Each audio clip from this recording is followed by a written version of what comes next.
Multiply 4.8438 by 10 using long multiplication. For now, ignore the decimal points.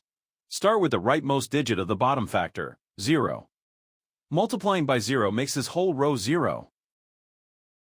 The first partial product is 0. Now use the next digit to the left, 1. Start one place to the left. 1 times 8 is 8. 1 times 3 is 3. 1 times 4 is 4. 1 times 8 is 8. 1 times 4 is 4. The second partial product is 484,380. Now add the partial products, working from right to left. In the ones column, 0 plus 0 is 0. In the tens column, 0 plus 8 is 8. In the hundreds column, 0 plus 3 is 3. In the thousands column, 0 plus 4 is 4. In the 10,000s column, 0 plus 8 is 8. In the 100,000s column, bring down 4.